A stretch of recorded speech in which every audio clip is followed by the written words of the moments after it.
Hi, I'm Kelly Patrick, and this is the Resilient Grove. This is our gathering place for honest conversations about healing, resilience, and the courage it takes to grow through life's hardest seasons. Let's take a moment before we begin. I invite you all to join us. Close your eyes and take a deep breath in. And a deep breath out. Make yourself comfortable, and let's get started. Okay, hi Miranda. Hi. Well, go ahead and tell us a little bit about yourself. And well, first of all, we met because I did the health and wellness event, and you reached out to me. You were the very first one, I think, within like minutes of me posting that. Oh. So yeah, so props to you for being the first one, and it gave me the motivation to like keep going, because I was like, oh wow, like there are other people who want to do this. So anyway, so I met you there. Well, go ahead, tell us a little bit about yourself and then how you started Many Moons. Yeah, so when I was about 14, I got really into yoga just from working in a concession stand at this like soccer complex in Rocky River. So then I started doing yoga and I was like, wow, I really like yoga. And then I noticed everyone in that group was really like holistic. So then I dove into like aromatherapy. As a teenager? As a teenager. And I started becoming like vegan then. So I really had some spiritual transformation, I would say. How old were you, say, like 14, I was 15? 14, yeah. Damn. And then it inspired like my whole family to kind of get healthier.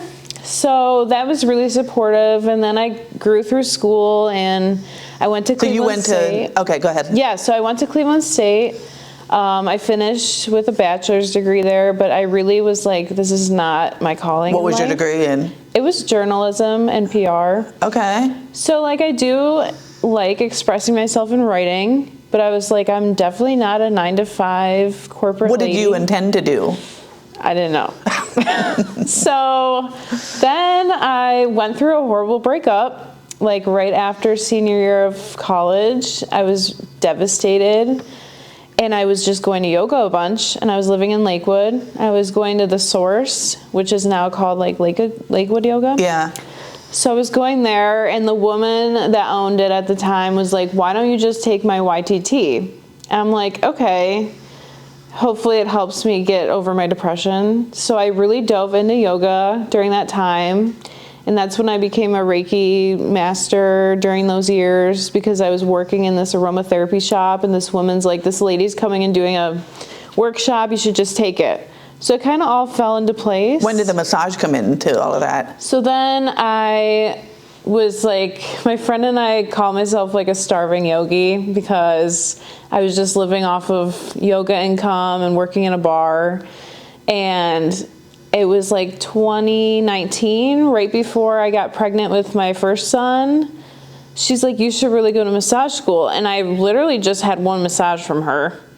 And she was reading like my tarot cards, and she's like, you should go to massage school. So I just enrolled, just like everything else I do. So you have like these people that come into your life that kind of nudge you into this path. I love that. So then, now you wrapped it all into one in Many Moons? Yeah, now I'm wrapping it all into one. And my best friend who supported me through massage school, she's like a mentor to me. She's been in the industry for a while. And yeah, everyone around me, I just like love all their little talents, and it feels really nice. That's so great. Yeah. So how did you come up with Many Moons? The name came during massage school.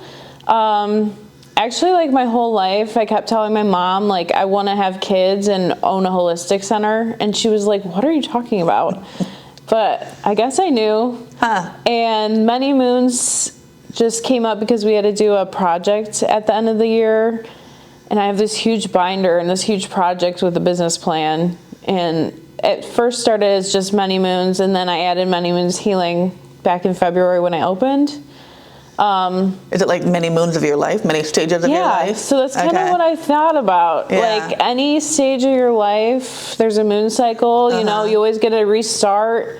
Any phase that you're going through. I love that. You're welcome to do whatever you need to do in this space.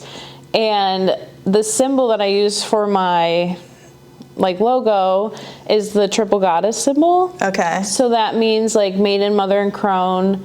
So that's women's cycles in life. and we kind of like support each other. Like the crone helps the maiden learn and the mother, and women leaning on each other to help guide the healing.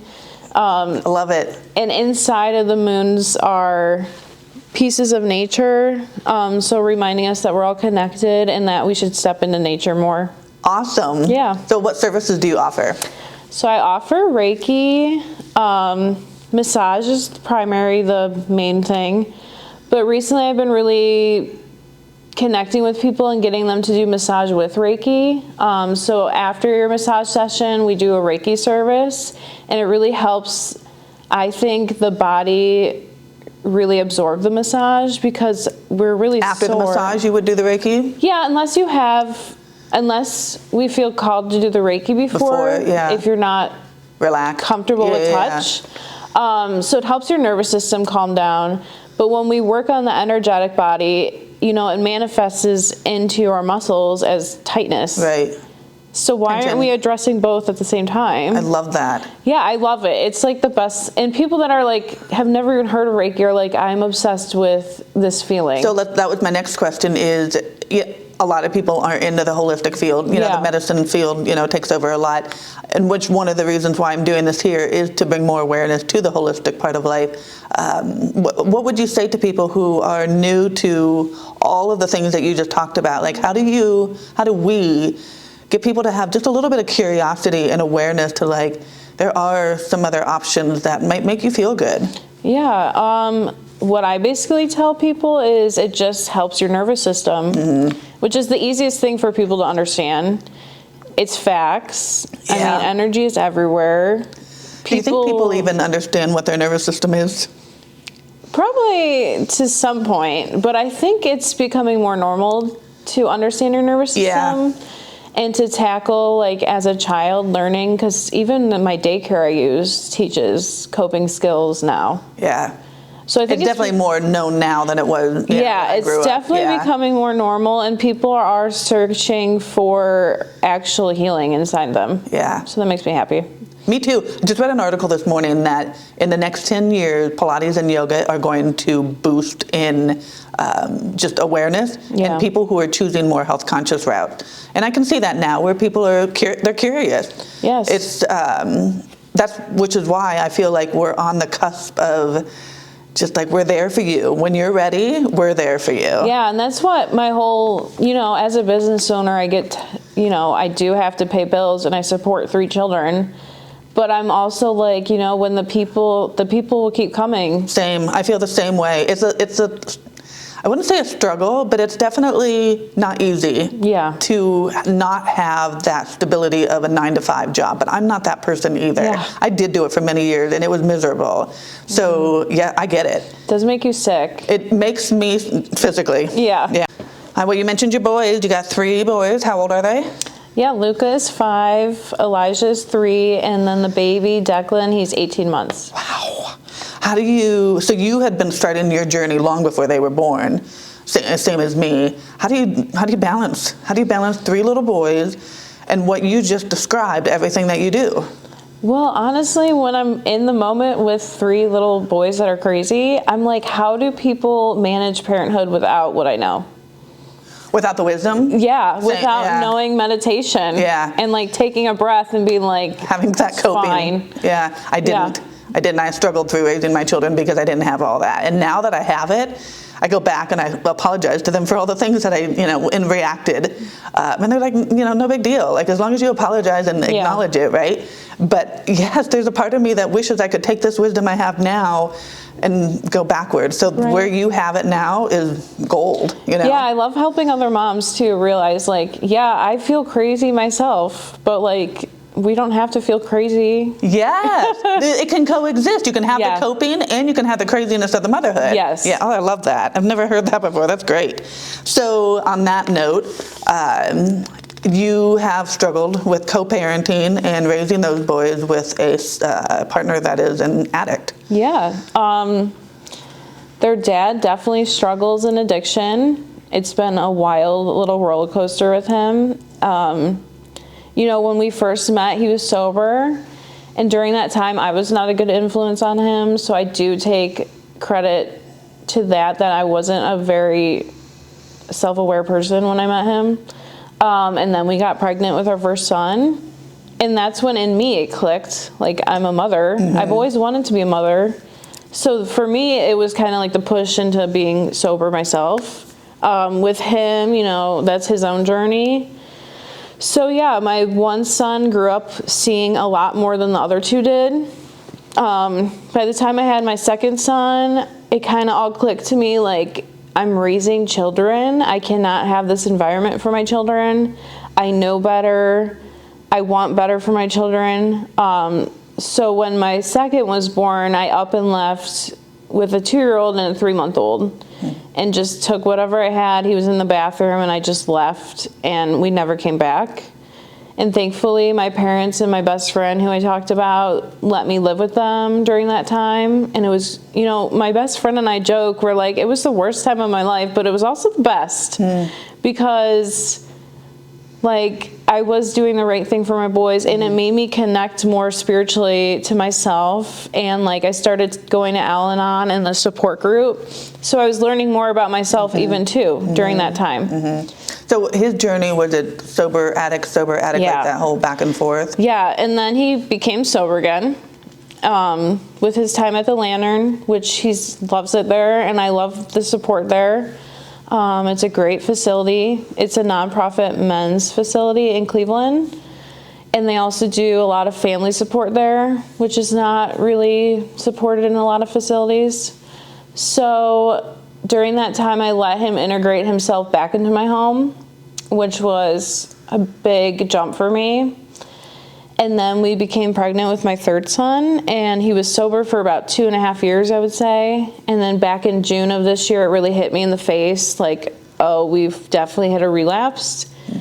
So during that time, it was about a week of destruction in active addiction. And based on what I've been teaching myself, I'm like, I'm stopping it here. Like, a week is enough. And during that time, I really had to pull it together. The week is enough because of the whole push-pull cycle of, I know, I was in that as well. I knew it. I was like, this is just what I have to do. So my best friend came with me again. We did what we needed to do to get him out. Do you think it was the birth of your third child that gave you that last? Yes. Yeah. Like, I just am like, I can do it on my own. It was the birth after my second child. I was just like, I'm done. Yeah. I'm done. I know I have to do better now. And you have those primal, like, mother instincts where it's like, I'll do anything to keep my kids safe, which has been really powerful for me. Because even this time, I've put a block and a boundary on just his family alone, which is new for me. Because I've realized their patterns really don't help me or him. Or your children. Or my children. So I've been happy about that. That's great. This time around, I've really learned a lot. Yeah. And I opened my business in February. I was like, great, now you're relapsing in June? Like, I just started everything going. And he was actually a big support of me starting on my own. So he does, when he's sober, like, we get along amazing. Like, we are a perfect pair. And I'm like, I just want sobriety to stick for you.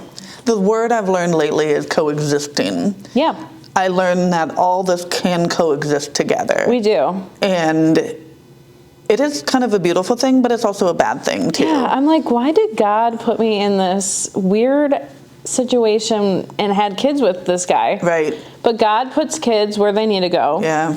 And I'm obviously on this journey with him, and I honestly, like, a lot of the people I've been meeting, I've been helping support other women in similar situations where I'm like, wow, if I didn't go through this and learn so much, I couldn't help them. I just did a podcast with a lady last week who was 19 when she first heard my story.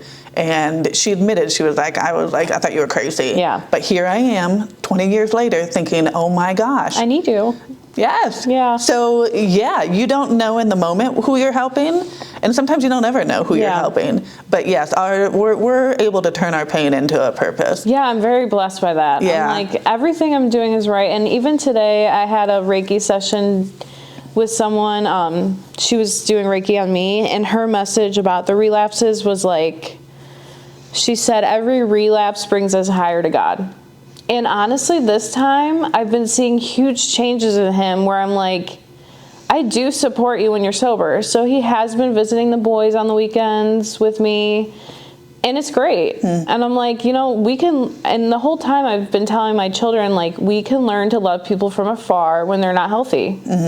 And that's the best thing you could do for them. The same message I've always given my kids. Yes, it's the behavior patterns we don't like, but it's not your father. Exactly. And you have to understand his past and what made him the way he is today. And it's hard for kids to understand that when they're little. Yeah. But eventually they will come to understand that. And that is the best thing a mother can do, is just not lead with hate or anger or competition. I agree. But just an understanding and compassion. And so I've always been very aware of what I would say about him. For sure. For that reason.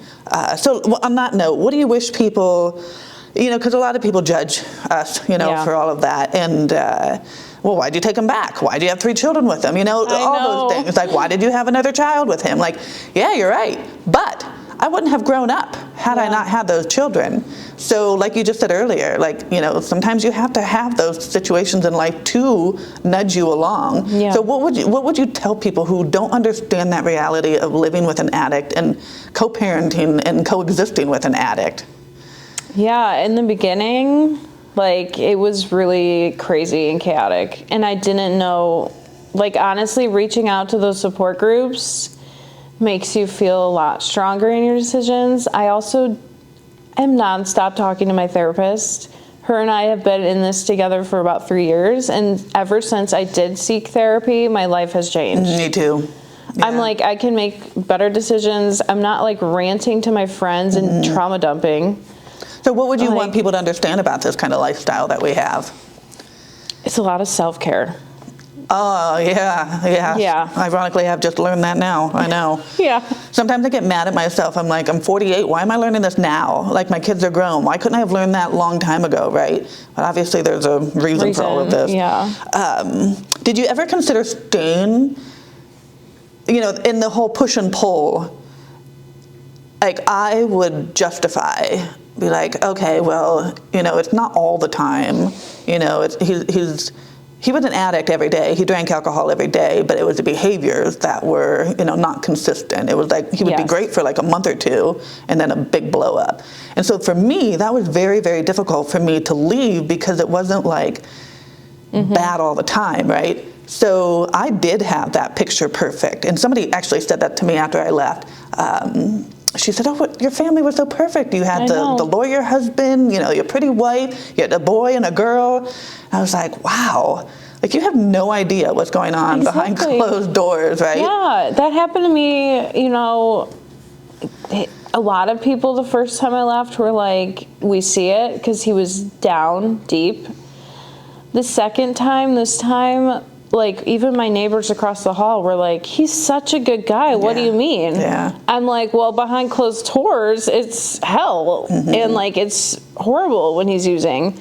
So I openly and nobody tell knows that except for us. Yeah, unfortunately, being a partner of an addict is really hard. Yeah. And I've really expressed that to him recently where I'm you have your truth, but I have my truth, and I'm going to tell people my truth. And whether you like it or not, but it's really hard to be a partner of an addict. How did he react to all that?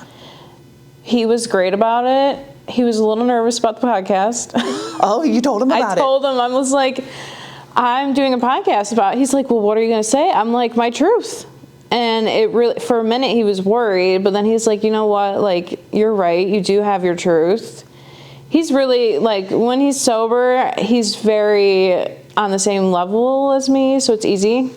So my ex doesn't talk to me, but I know he reads all the stuff I do. He watches all the stuff I do. He used to attack me years ago. Yeah. But now he doesn't anymore. But I know I call him one of my biggest, he's my number one fan club. Yep. But he doesn't talk to me. So I know on some level he knows, and he kind of wants to know what I'm saying about him. So yeah, I mean. When he, that's kind of amazing, to be honest with you. Recently he has been when he's using, he'll down what I do. He'll hate my business. He'll hate my support groups. All right, so that's what I live in all the time. Yeah. Yeah. Because they're in denial. Okay. So when he's sober, it's different? When he's sober, he's going and doing stuff I do. I've never experienced him sober, so I wouldn't even know what that's like. I have a vision of what it would be like, but I've never lived it. Yeah, I hope he gets there one day. I do too. But I would think it would be harder for you in that sober addict lifestyle rather than having that constant addict. It is easier when they're just an addict. Yeah. Because I'm like, you suck. And you're mean and like abusive and destructive. Yeah, right. When I see glimpses of like who you really are, that's really hard for me because I am compassionate. Yeah, I know. Yeah. My kids will see that now. And they see those little glimpses, and that's what they hang on to. And I want them to hang on to that. Yeah. But I also don't want them to, because sometimes they'll see those glimpses and they'll be like, well, Dad's okay. Those are just glimpses. Yes. He needs to be okay in the whole picture. Right? But those little glimpses give you so much hope. My kids do get the little glimpses themselves, which I have learned how to redirect them. Like my son Luca asked me the other day, like, why don't you let Dad live with us? And he's 5. I'm like, how do you even think of that? Wow. And I have to say, and he even says it to them, I'm like, Dad is sick. He's living at the Lantern. One day when he's healthy, he'll be around more. And that's like what we do. We just tell did he understand that? Yeah. Okay. He's also in therapy. All my kids are. To be honest with you, that's great. I tried to get my kids in therapy and my ex pulled them out. Yeah, so we've never really been able to, my daughter's in it now. He put up a fight at first, but she was insistent, and it's helped her so much. Yeah. So I'm glad that you're able to do that. That was the next question. How do you navigate conversations with the kids? We're very truthful. In the beginning, when he left. What was it? How old is the middle one? 3? 3. How much does he comprehend yet? He doesn't get as much as the first son. Yeah. The first son has gone through this twice. So the first time around, he didn't really get it. This time he was like, where's Dad? Where's Dad? And at first it was like, Dad's at the hospital. Like, because he could understand that. But then it was like a week later and he kept asking. So I finally just told him the truth because they know about the Lantern. I said, Dad's at the Lantern and he's getting better. And then he stopped asking because he knew where Dad was. And that's the truth. Do you want to share what addiction he had, what he struggled with? He struggles with anything really other than alcohol. Okay. He never really was a drinker.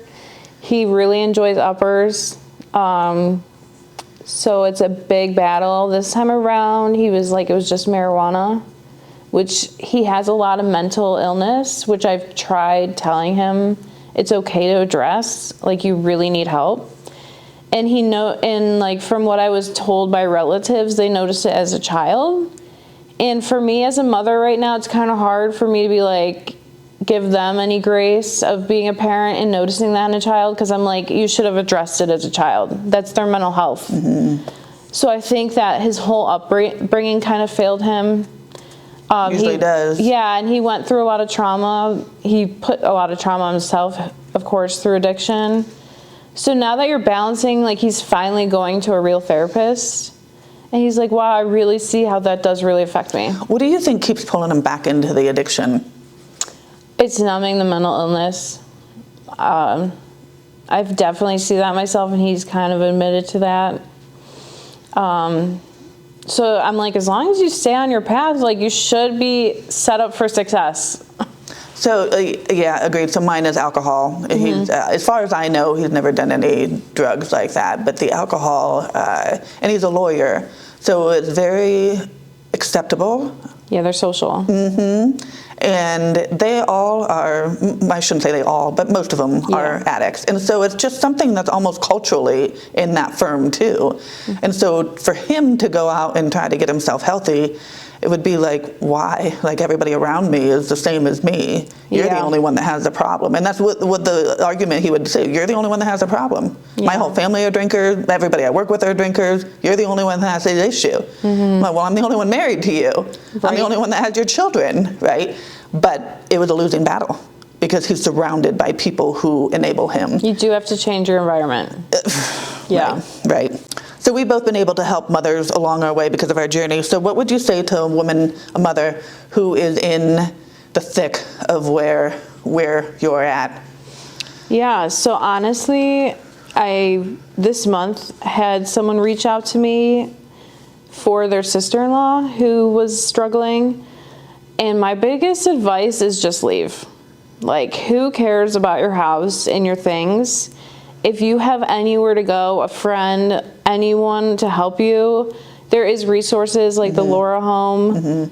It doesn't matter. You just have to leave, because they have to crash and burn in that environment and realize, like, I have nothing.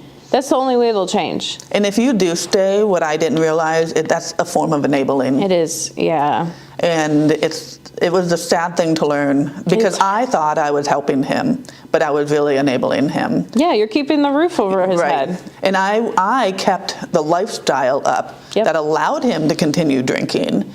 And so it was a sad day when I had to learn that. When I leave, I also, I shut his phone off. I turned off the utilities. He stayed in that one house for 3 months with nothing going, until he realized, I do have to help myself. It's only them who can pull them out of it. Yeah, that is the truth. And then for women who are going through that, as much as we say we want to help them and fix them, we cannot do that. Yeah. And the only person we can fix is us. And that's the journey that I had to learn a lot the hard way, is that ultimately it's me I have to take care of. And then essentially my children, he's on his own journey.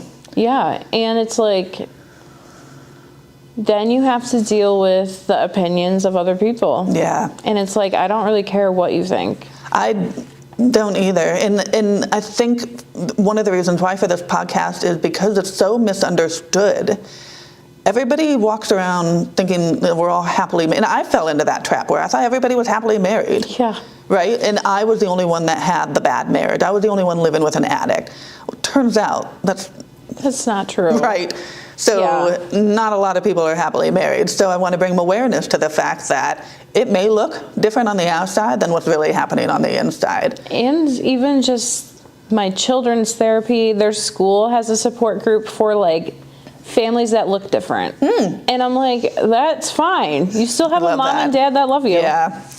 All right, so let's go back to whatever age you want. Give yourself a piece of advice.